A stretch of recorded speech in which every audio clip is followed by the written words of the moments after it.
Welcome. Welcome to Poetry Flash in Berkeley, California. I'm Joyce Jenkins. Today we are very pleased to present Joan Baranow Tayve Neese. Books for this reading are available at bookshop.org/shop/poetryflash. The link is in the chat box. When you get there, click on View All for a better look at all the books. To the best of our tech ability, you were muted on entry.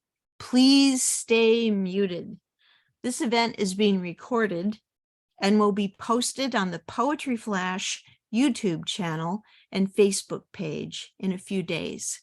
At the end, when the program ends, unmute yourself and we'll keep the Zoom on so those who are with us live can ask a question or say hello. Visit poetryflash.org to check out our interviews, reviews, poems, and more, and to see news about upcoming events all over California, in person and on Zoom. To receive emails about future Poetry Flash readings, both online and in person, join our mailing list at poetryflash.org. Now to begin this wonderful reading. Tayve Neese's new book is Evolution Psalms. Irina Mashinsky says, these laconic, dynamic, rhythmically impeccable poems evolve with the determination of banyan tree roots, bound only by the mesmerizing pulse of metamorphosis, skeletal, igneous, stellar, emotional. Their tapestry is filled with scale-defying wonders, a horseshoe crab, a feather, or a molecule of salt, relying on each other for space to coil around, to fork through, to nest in, representing love itself in its incessant earthly movement. Her previous collections are Blood to Fruit and Hooved, an audio chapbook. Locus is her forthcoming title from Salmon Poetry in Ireland. Her work has appeared in 14 Hills, the Paris Review online edition, Pedestal magazine, and elsewhere. She was nominated for a 2021 Pushcart Prize by Black Lawrence Press. She's edited over 25 books, including poetry, novels, chapbooks, and memoirs, and is the executive editor, and co-founder of Trio House Press. Zooming to us from Florida, she is also the founder and primary editor of the Banyan Review. I'm so grateful to have discovered her poetry and to have her with us today. Let's give a warm welcome to Tayve Neese. Thank you so much, Joyce. I'm happy to be here. And thank you so much, Rosalinda and Joan. And I'm happy to see familiar faces. Thank you for coming. It means a lot to me. I wanted to go ahead and start with a poem. A lot of the book is about the natural world. So I'll dip into the natural world, I'll dip out of the natural world, and we'll just see where we go. I can feel the world about to fall off the edge of a precipice. The hermit crab makes its home in a plastic doll's head. The swan has gathered grocery sacks as nests to lay her empty eggs. An orca carried her dead calf above the waterline for 17 days because her grief is deeper than the Pacific. I know you don't want this poem void of dancing bears and circuses. You want cotton candy, train rides around the zoological park. You want elephant rides, carnival tunes, dogs who never bite or bark.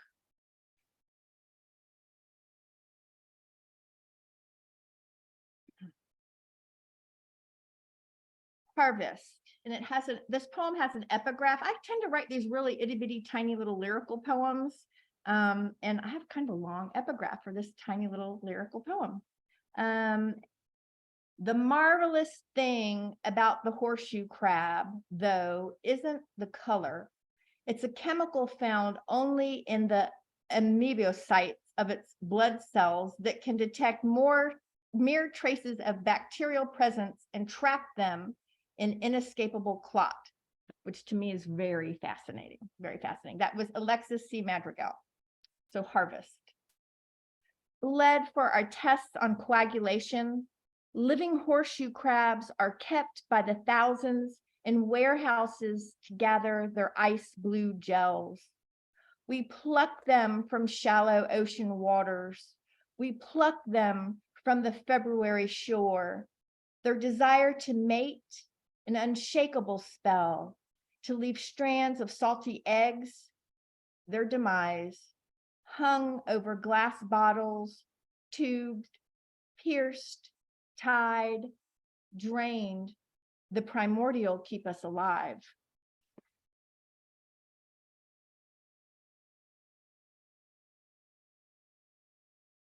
To the gods of evolving things. And there are a couple folks who are at the reading I did yesterday, and I wanted to try and read a couple of different things. So I'm going to read one poem that I read from yesterday, and then I'm going to do something. I'm going to break out and I'm going to read poems that I have never read before from this book, because I find that I kind of like, I read the same thing over and over. So I thought I'll read a couple that I always read, and then I'm just going to break free. So, to the gods of evolving things. And this is from a line after Matt Malk. And Matt Malk is one of the co-executive editors of Trio House Press, and the press has been passed off. I am no longer the executive editor of Trio House. So Matt and Chris Bioch and another team of amazing folks are taking it on. And he was an amazing colleague and an amazing poet. So got Matt's work too. To the gods of evolving things, from a line after Matt Malk. When the fin had no choice but to turn into finger, the skull nub into antler, what faith have you left us with when alteration forward is as solid as copper? Perhaps the unused ranges of our voice box will give way to only one monotonous note, because in this lifetime, we have all stopped singing.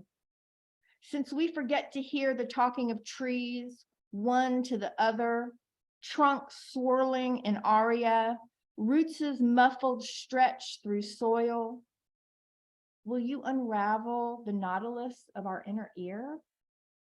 The body we are now will not be our body in the future. What need have we of tongues unless we relearn how to speak to one another? What need of teats unless we remember the sacredness of the mother? So I'm going to read the following poems have never been read out loud before. So I love horses.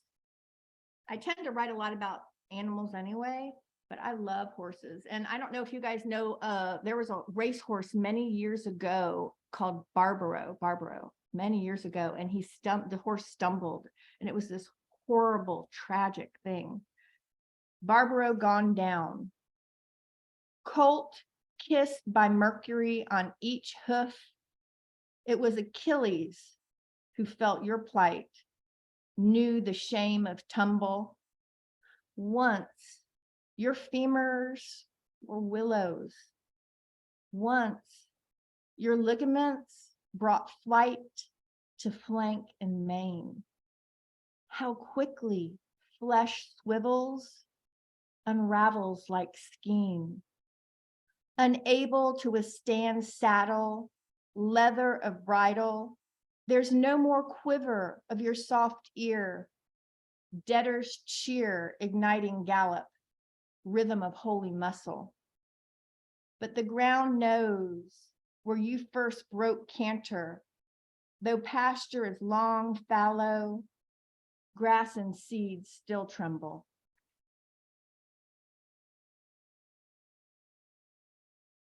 So that was the horse. Moving on to a cow, milking the cow. When I was a girl, my mom, we used to go to this, it was like a sort of a hobby farm that some folks had turned into that's how they made their livelihood. And I remember going there as a girl over and over with my mother. So milking the cow. Weight of her hands on my hands, the length of her body engulfing my child body like a pearl. As we held the udder together, the scent of hay, soil, and animal, my mother's skin. What nourishes isn't ever milk, but rhythm. The pull and squeeze, past parent to daughter. Flesh teaching flesh. This is what we turn over during the hollow years. So I was born in Savannah, and I love the lowlands and the marshes. And this is if you guys had ever seen the Midnight of the Garden of God and the Midnight of the Garden of Good and Evil, you know, the little statue. So yeah, it's about that cemetery. That's about that cemetery there. So that's where both my grandparents are. North to Bonaventure for Emma's unveiling. Sulfur sweet marshes I cross to find you, plot, stone. Currents are slow, run south, brittle. Grasses lean north, pointing my way home to Savannah. Egrets as angular as blades rise from marsh roots that search deep through mud, clay, past moisture and mollusk to a place that is still and dry, impossible to fathom in this place of tides. I've always crossed water on my way to you. The Sotillo, Jericho, Ogeechee grasses as beige and giving as your belly, where I rested my head in Tybie's rope hammocks. Even now, for only your echo, I travel over this steady rhythm of low bridges. I have read this poem before. And I love that we're all here on Zoom. I love it because we are all Caruso in the slant light. We are all Caruso in the slant light of August. The pebble falls into the well and makes no sound. The crow on the wire loosens no feather for luck. This loneliness, a vacuum without dust. We take to counting our own fingers exponentially. We take to reading the same James Dickey poem each Tuesday. A single meme, our digital connection, with no witness of our blue light salvation.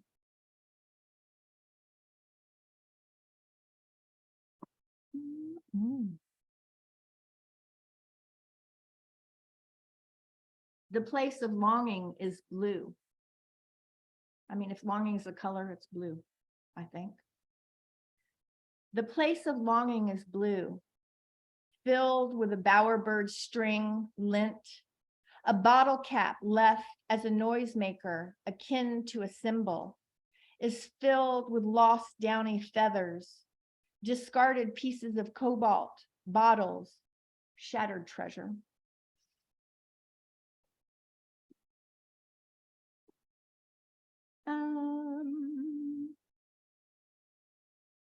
I am a half century, a banyan with many wicked and merciful roots, lost in my own mantra of ring count. Parrots screech, bats hollow a deep hole. Still, it is my body in which you make your home. I smell your axe blade thick with sap. Already I hear you think of kindling. ancient? What season have I not seen go sour, when all I wanted was a field trembling with violet stamens?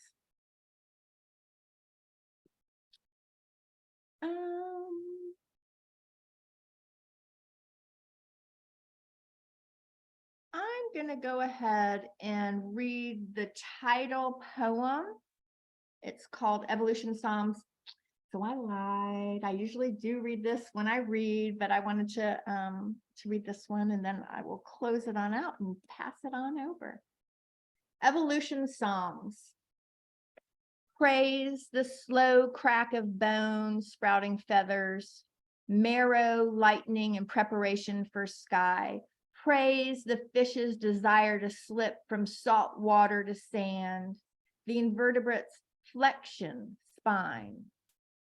When fin things grew foot, when gill gave to lung, they'd had enough of brine, wanted only dirt, ground. When foot begot feather, and feather begot fur, and when those covered in fur grew fingers, opposable thumbs, they saw their reflections in lakes, ponds.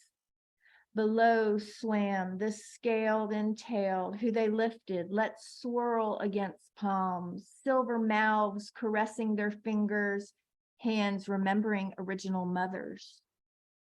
Let the righteous rejoice in the hand, once aquatic fin, which like a bud blossomed by cell's heat mutation.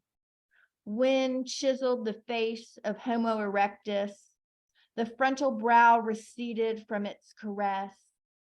Cerebellum thickened, expanded, thought ignites, synopsis unstoppable flame, holy light. Teeth have forgotten foliage, devour inland hooved flesh. They're weary of crustaceans, their equilibrium shun the ocean's hem and ebb. Skies, not seas, keep their departed. Now gods must have talons or 2 legs. Lo, the neck of the animal grew speckled, reaching for the highest leaf.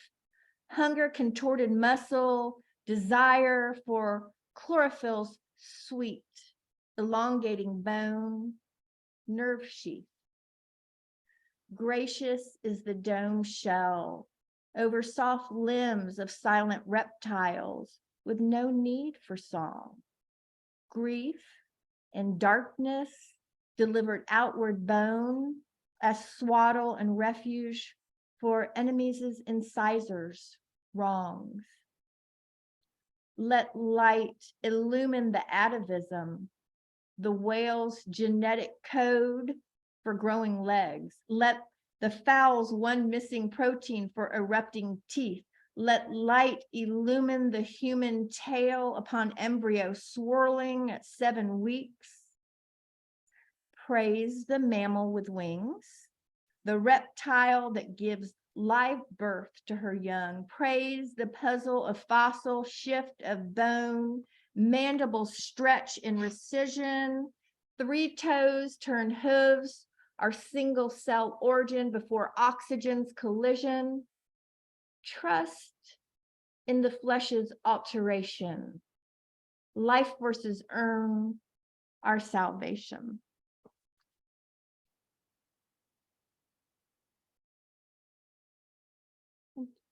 Acceptance. Acceptance. Oh my goodness, acceptance. I am content in these diminutive rooms. Drink tea from my chipped porcelain cup as sun touches green vines and trees. Although I still wonder why paper smells more like desire than the callous palm of a lover, I can mark the day I crossed the point of no turning back. There was nothing more than the sound of rain on palmetto leaves, scent of salt and sulfur. Oh, life of my own, thank you. You came as if rambling through fiddlehead ferns over mud-rich soil, unbeckoned, sure-footed. And I wanted to read one more out of Blood to Fruit, because I was thinking about this poem today when I was vacuuming. I thought, how interesting. This is the one I'm thinking about while I'm vacuuming. So, still, we wait for sounds of plumage. In this world, even angels shun. Now, egrets, spoonbills are Earth's last guardians. Larks keep us from malice of suns. Ravens spread their dark wings blue with blessing. We will not release our belief in feathers. We will not deny benevolence of flight or those who, like gods from above, watch us with dire eyes. Thank you so much.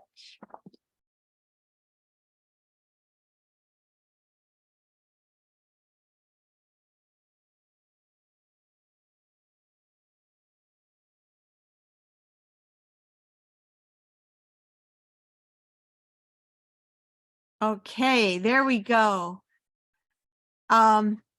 Thank you so much, Tayve Neese. It was wonderful to find your poetry and to learn more about it and experience it. Thank you so much. Our next reader, Joan Baranow. Joan Baranow's brand new book is A Slight Thing Happiness. Eric Rodoni says, from the intricate intimacies of laparoscopic surgery to the strangely sensual seascape of a petri dish, Baranow's lush, incisive imagery reveals a scarred yet serene internal garden of organs and cells. From hospital beds to IVs and incubators, from the underdeveloped lungs of a preemie to the bruising love of early motherhood, these poems soothe and croon and bloom toward the messier, wilder garden that is the family and the world we live in.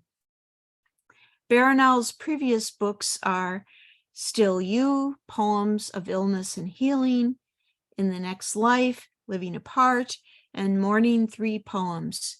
Her poetries appeared in the Gettysburg Review, the Paris Review, Poetry East, and many other places.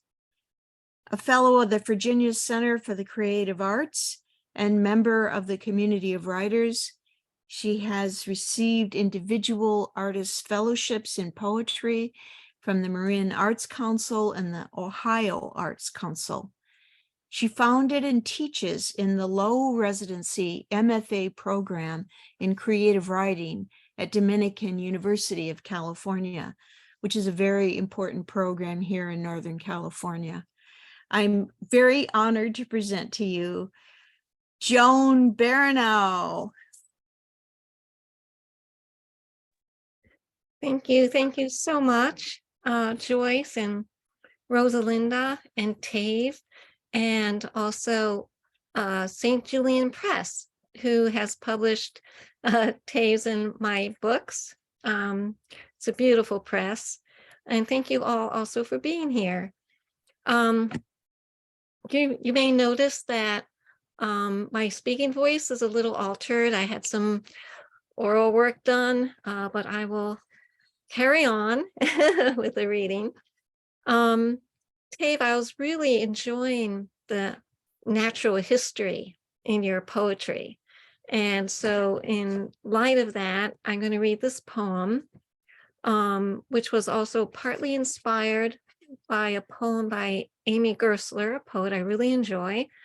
And her poem's called Advice from a Caterpillar.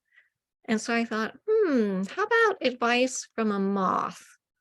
And I found myself looking at online on YouTube, all these wonderful, what do you call it, when it's fast forward, videos of the actual metamorphosis inside the chrysalis. It's fascinating. So I have this poem to read.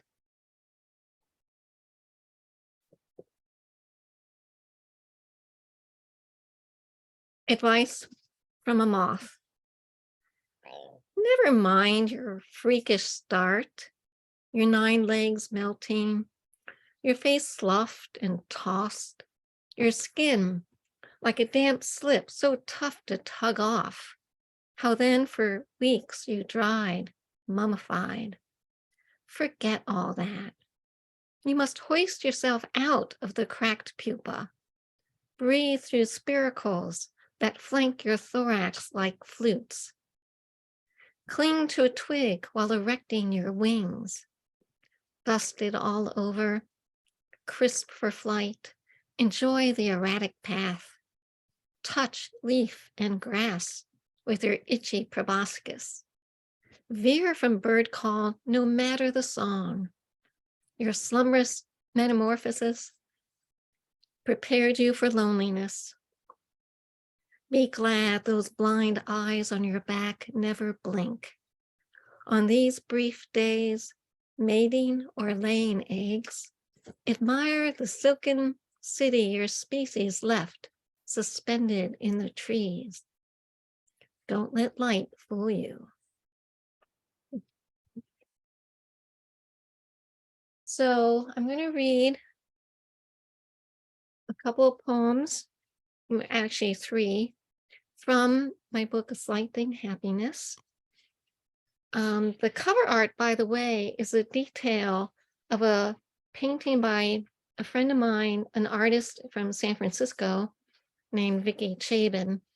And it's a murmuration of birds is what it is. And I just find it so gorgeous. And in selecting poems for today, I was thinking about endings and beginnings, it being the new year and the lunar new year. So I'm going to start with an unusual type of beginning. And since my boys were born in vitro, and so I thought I'd start with the poem In Glass.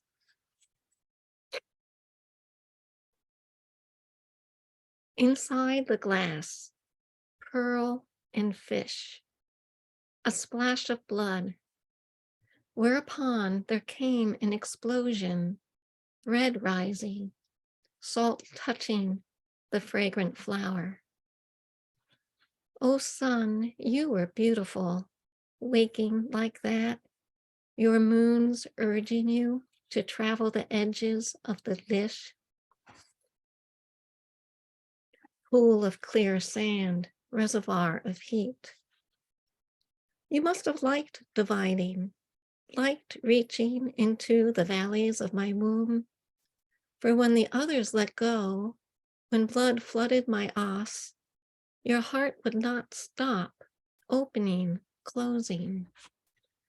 No lack of fire leapt the synapses of your brain. It was my flesh failing brought you forth. You took your first teaspoon of air and turned dark rose. A hand on each foot, our world gave you gravity and a sky. Well, these boys grow up. And so here's a one from when he was young. And anyone who's around young children, especially when they're like 3, 4 years old, they say the most marvelous things, and you have to write them down because you'll just forget them or record them. And they make wonderful poems. This is called Things He Said. He said he'd run out of dream power. He'd see if I had any extra. He wanted to floor his room with sod to plant bamboo. And why couldn't he spread sod on the floor? He said he and his friends gathered together in a little herd. He said, if you get hurt, I'll kill you. He said, call me Black Eye. He said when Frankenstein was first made, he was a jolly soul. When his father said to watch out for those Paris Hilton types, he said, so you have some experience with that? He said, call me Inside the Rainbow.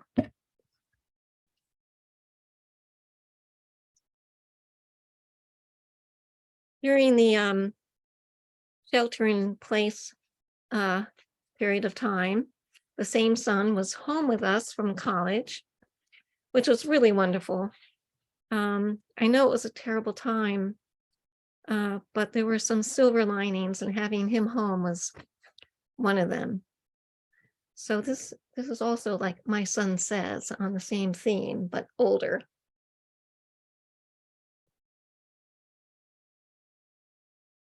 Humans are the least evolved, coming so late to the planet. He's fixing his own dinner, ramen, broth, sprigs of arugula. I watch his deft hands arrange components in the frame of the bowl, like the titmouse nest that preceded us. Chrysalis, honeycomb, sunflower labyrinth of the pufferfish. Aesthetics serve the lineaments of desire, and desire is the root of hunger. And do roots feel? Potato vines seek aloft the taut string, hold themselves up without muscle. Cells are the smallest unit of consciousness, he says, and digs in like the wolfish dogs he loves, plant life metabolized into his particular body. A fly dives into the room, works out its angles with algebra. My son says he'll forget after the test. While the fly makes elegant cosines, understands where your hand will land before you make a move. What blunderous creatures we are, holding cell phones to our heads, unable to interpret our own pheromones. He slurps the last forkful of noodles, puts his bowl in the sink, makes to go, so I have to call out the obvious. Dearest, wash that dish.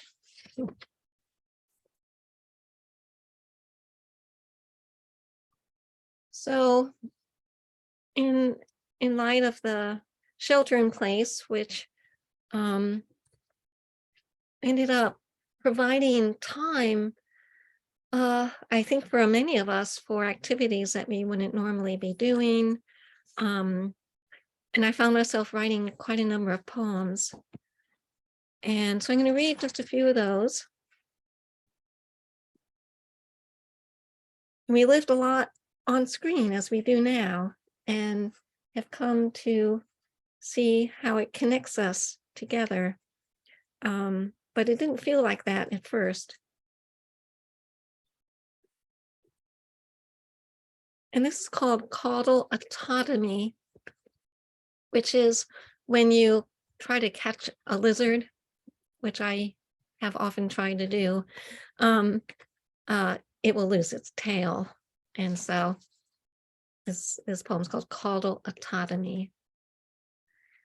Even with their faces shrunk to stamp-sized squares on a screen, the professors are still afraid, more afraid. He called for an increase in pixels. She cautioned for less, and later it was a matter of skirting the poison oak. Drop a bucket on a lizard clumsily, and all you get is a twitching tail. I did that when a kid. I thought I killed my lizard until my mother taught me caudal autotomy. Since then, I've seen how it works in humans. It doesn't. We need fairly everything we've got, which explains a lot.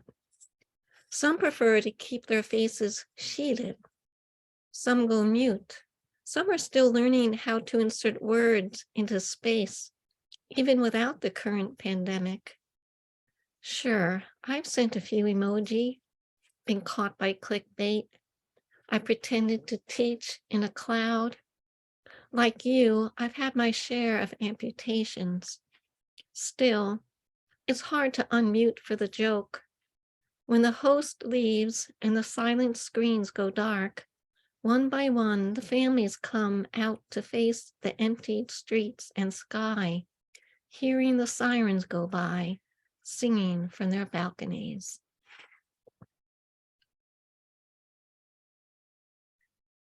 And a more upbeat one about that time frame. We had neighbors some years back during one of our torrential rains lose a very large oak tree that fell, which always feels, it's just always tragic when that happens.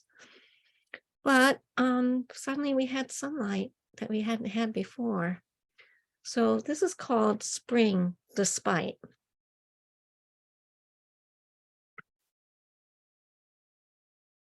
After our neighbors' coastal oaks collapsed, our own felt the sun again. Their long limbs, splotched with lichen, grew new stems. Even the 100-year-old oak by the kitchen door, its spine bent and twisted, sent somehow a sprout from its arthritic back. Looking at it from my own soft casing, I imagine the pressure as it burst its bark. Feel the bough suck sap from its veins. Quarantined by the nation state, I can't help but check each day on this late life birth, this thorny bouquet. So those few poems are in my forthcoming book, Reading Szymborska in a Time of Plague. That's coming out supposedly in March. We'll see. Things often get delayed. And the next couple poems I'm going to read are from my book, Aphids in the Rose, and that is on pre-order and will come out end of March. It's about having had breast cancer 10 years ago. And it was, I mean, for me, it was a minor health event. And I had written several poems and then decided to collect them and wove them in with poems about nature and the resiliency of nature. So I'm going to read two somewhat upbeat poems from that book. And the first one is called Lumpectomy. The moon is a little dented tonight on the right side where an arm would be pressing. And that's natural to the moon, as well as certain situations. A word gets slivered off, a cup chips its lip, an accident like standing up into a harder substance than your head. Soon, though, the moon regains her whole. There's repair to blood and hair, where force had asserted its fact, and bone builds within its cracks denser deposits. Every form exhibits the seams of what was torn or taken or lost. Lovely the life left with its stitches. Even this night, tucked between granite peaks, receives from a surface slightly skewed, a bruised yet no less emphatic radiance.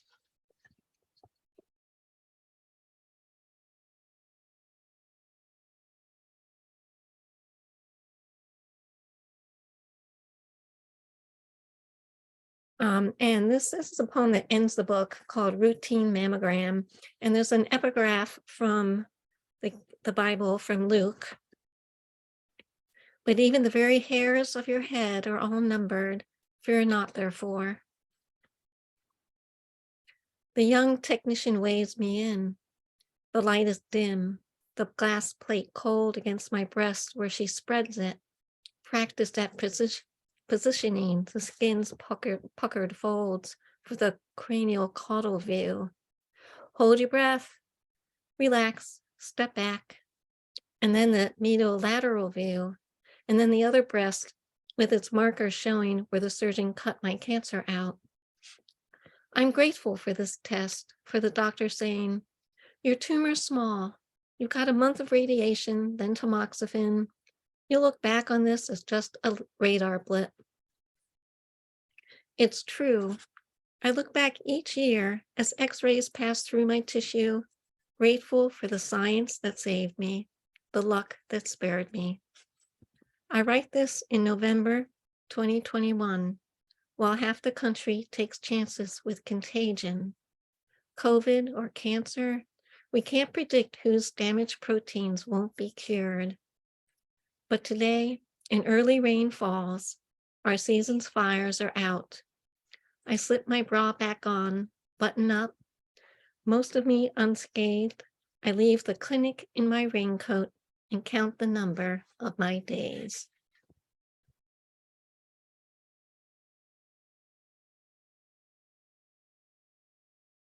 And I'll just read a few more on the theme of beginnings. This poem is called First Woman.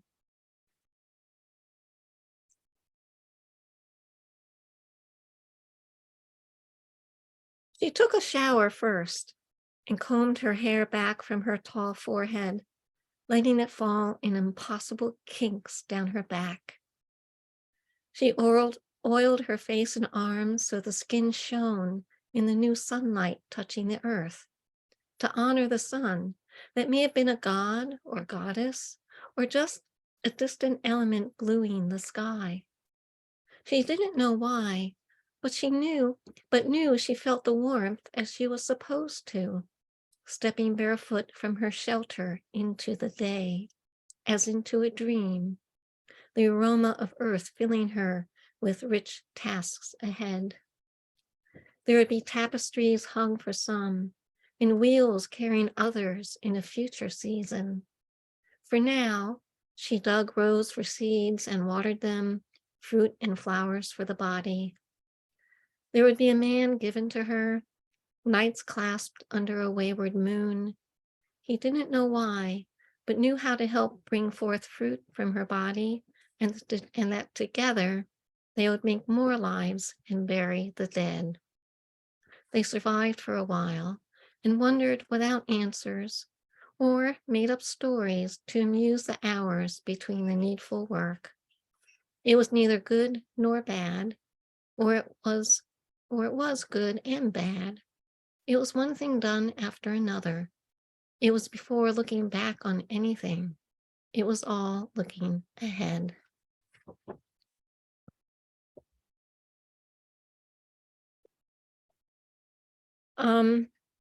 The poems I've been writing lately are centos or centos, however you want to pronounce it. It's an old form of taking lines from other people's poems that you really admire and then stitching them together. And I found it to be very inspiring. And so I'm going to read one poem from that and then a final poem. This is called Ode to the End. Last night, so these lines are unchanged. And so just, from their original. And they come from maybe eight different poets, perhaps. I'm not really sure.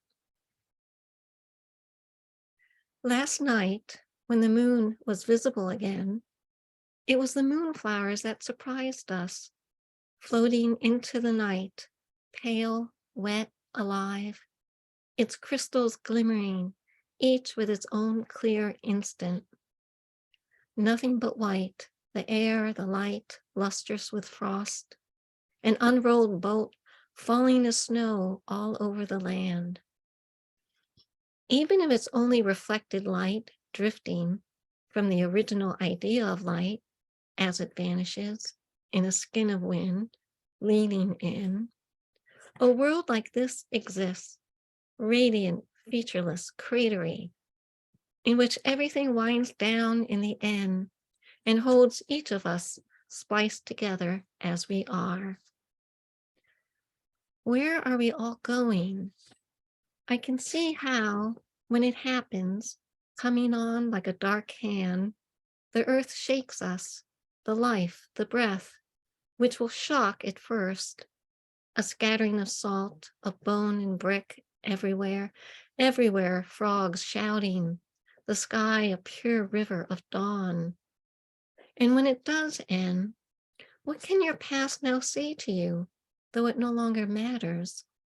If you let it go, then take hold of the porcelain knob to step in the boat if the moon is a ship, feeling the icy kick, the endless waves, and when you come to that river, you float.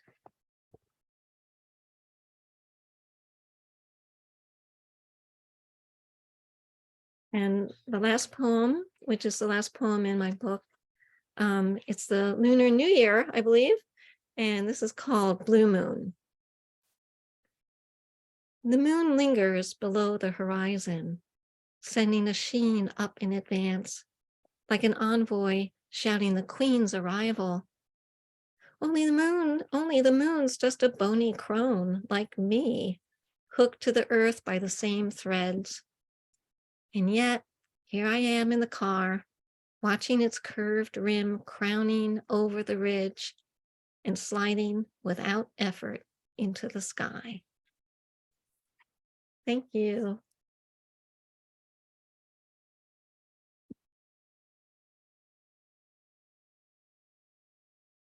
Thank you so much. Thank you, Joan. Joan Baranow and Tayve Neese, these two wonderful poets who have spent their afternoon with us.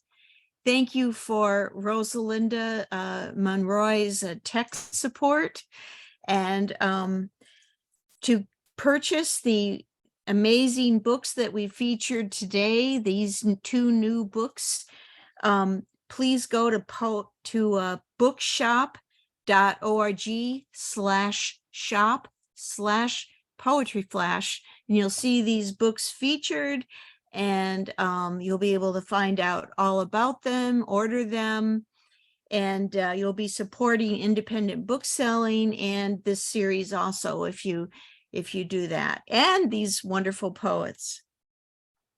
Thank you for logging on. Much appreciated. And for those of us joining us live on Zoom, hang on for a few minutes and we can have a moment to say goodbye and say hello or ask a question.